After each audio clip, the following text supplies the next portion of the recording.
know, in 2 years' time, the people of Scotland are going to have the democratic right to vote for independence. The pundits in Westminster and their political allies have written us off. They think we're too fierce. We think they're in for a shock.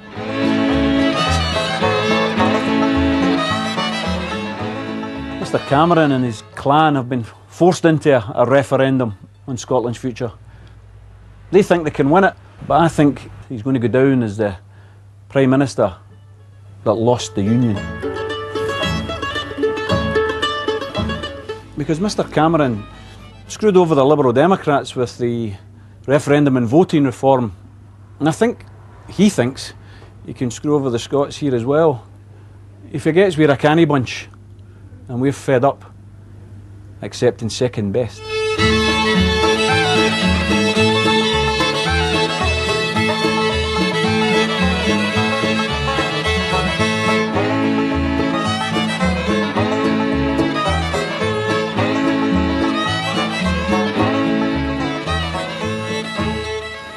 Like a lot of socialists in Scotland, I wasn't always for independence.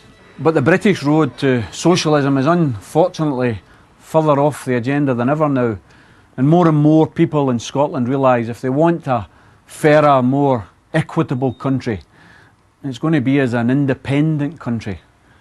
That's why in 2 years, I think more and more people are going to embrace that change.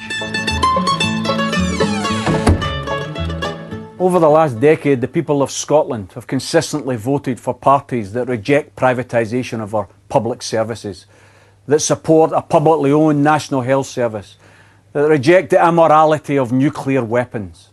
That's why over this next 2 years, as the arguments unfold, more and more Scots are going to realise if they want a better and a fairer Scotland, they're going to have to vote for independence in 2014.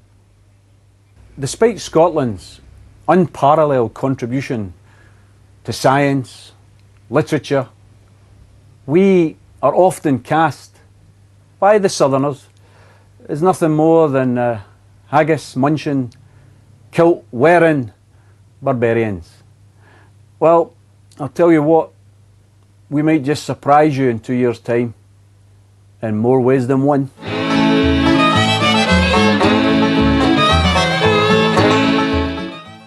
Horrible sight. Just as well we're after the watershed. Tory Sheridan there at a Highland store in central London joins us in our little store here in Westminster. Welcome. The Highlander. The Highlander. The store, yep. But great. Give it a wee mention because the staff were very pleasant and very helpful. I'm sure they were.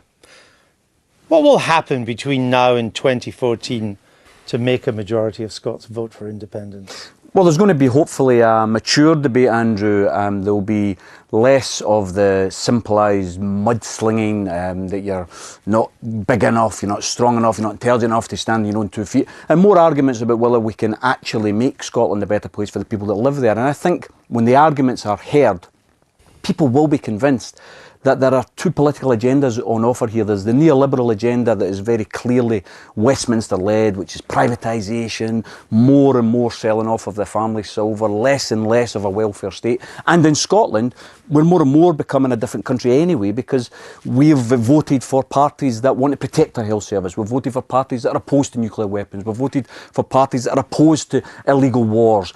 Scotland is becoming more and more different, and I think over the next 2 years, as the arguments are heard, more and more people are going to say, well, hey, I think it is time for change, particularly among young people, Andrew, which is a very important constituency. I understand that. The polls don't necessarily bear that out, but polls don't tell you what's going to happen in 2 years' time. But we've been having this debate in Scotland since the modern rise of the nationalists in the 1970s, and the percentage of people who want independence doesn't change. Well, I don't agree with you. I think it sticks at around 25 to 30%. Well, I think the most important point about the argument is that people like me, for instance, who were involved in the Labour Party for many years and the Labour movement generally, then around about the 80s under the likes of Tony Benn, a man of great principle, then we all thought, well, hey, there's a British road to social justice. There's a British road to socialism. Quite frankly, after Alistair's friend Tony took over the Labour Party and expelled Clause 4 from it, there was no prospect of a British road to socialism. Okay. And more people have realised if you really want a more equitable country in Scotland, then you're going to have to vote for independence. So is that what Alex Salmond is campaigning for, a more socialist Scotland? No, the most important thing to bear in mind, Alistair, is me and Alec will have a difference of opinion. What is the Scotland that's going to be after a referendum if you win? The people of Scotland will decide, Alistair. Hold on That's a the minute. important but they thing have here. to vote. They have to decide beforehand. Your vision of what independence will lead to is totally different to his. You want the Queen out the way, you want the pound out the way, you want NATO out the way. Here, here. He's now right, Here, and here, and he's now saying, actually, you're getting none of that. No, so the Scottish people, the reason why the polls are going down for you this week is because the Scottish people are starting to realise, actually, this is kind of vote for anything. And now that you're having to answer serious questions, you're not going to find you get the right answers. You've been banging on about the pound, for example. Alistair, what Alec and I would agree on is that the Scottish people should decide what an independent Scotland should look like. Me, I want a republic. Me, I want us out of NATO. Me, I don't think we should be in the European Union if it's going to stop us helping our economy. Because he knows he can't win on that agenda. Alec and the SNP, your agenda could never win for the Labour Party. Alec and the SNP will be able to argue in 2016 in an independent Scotland for that type of sort of a mixed market type of approach. Okay. I'll be able to argue for a socialist approach. The most important thing is the people of Scotland will decide for themselves because we're big enough and we're mature enough. Let me bring in our Spanish Sassenach here. Catalonian. You're a bit of a fan of Alex Salmond. Whose side are you on here? Well, I think that Alex Salmond is not to be underestimated. I don't think it is impossible that he could persuade the Scottish people over the next 2 years. I think the absence of a substantial figure in any other party who has made his or her career in Scotland is a big problem. Because although Alistair Darling is supposedly going to lead the Unionist campaign, he's a man who chose to make his political career outside Scotland at Westminster, as most of the big figures in the Labour Party did. The irony is that I think if Scotland does achieve independence, it is the thing that will save Scotland from socialism. Because socialism is only made possible on the fantastic scale in which it is applied in Scotland today by English subsidy. I mean, at the moment, only 12% of Scots pay more in than they take out.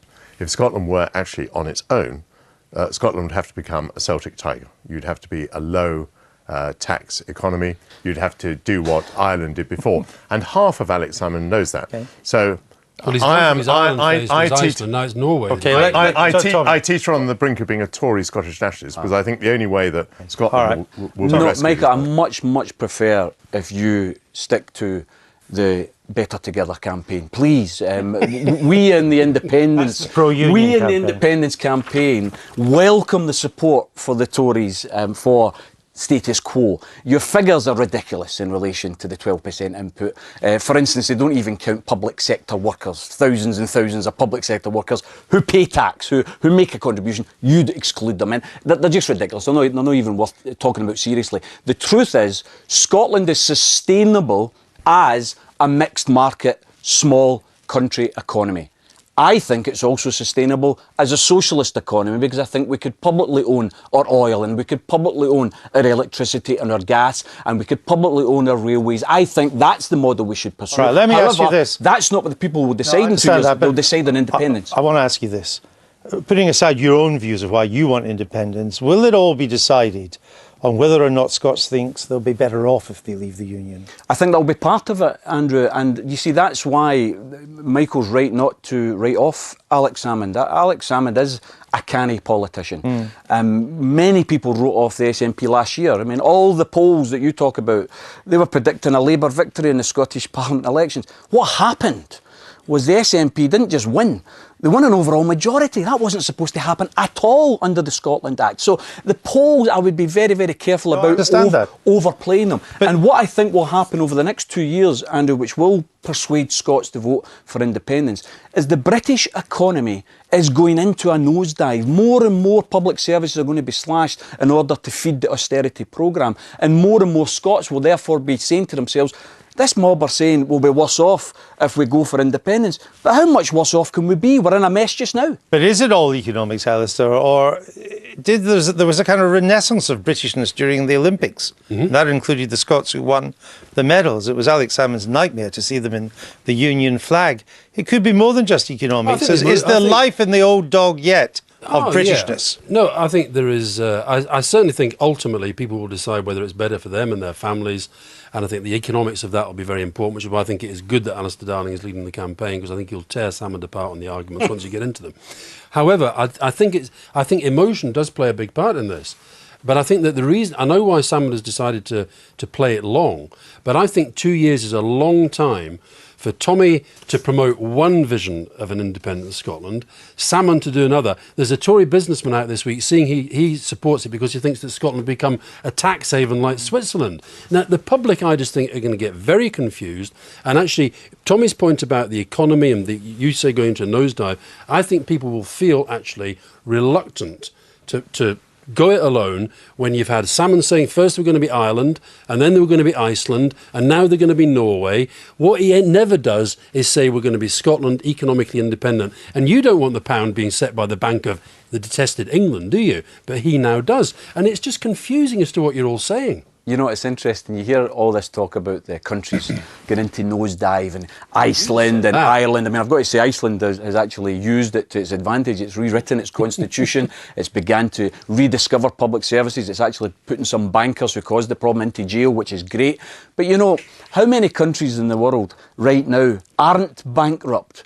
America is bankrupt, the most powerful nation on the earth, and it's bankrupt. So this idea somehow that you can't stand on your own 2 feet because of economic problems, it's just nonsense. And what will happen more and more is people are going to realise, well, wait a minute, if you look what's happening in Westminster, they're privatising the health service. We in Scotland want to retain a public health service and public services. The only way to do that, we'll run out of time, I could point out to vote for independence. Holyrood already controls the health service. Absolutely. Not London. Absolutely. So why do you need independence? But the reason we need independence is because what Westminster's doing now is it's cutting the block grant to try and force the Scottish Parliament to implement cuts which will undermine our health service. But when you're independent, no, we run out of time. I just want to ask you, control our oil reserves. Excuse me, I want to ask you. One day. Everything runs out, including we've run out of time. Yes or no? Will Scotland vote for independence? No. Yes or no? No. Yes or no? No.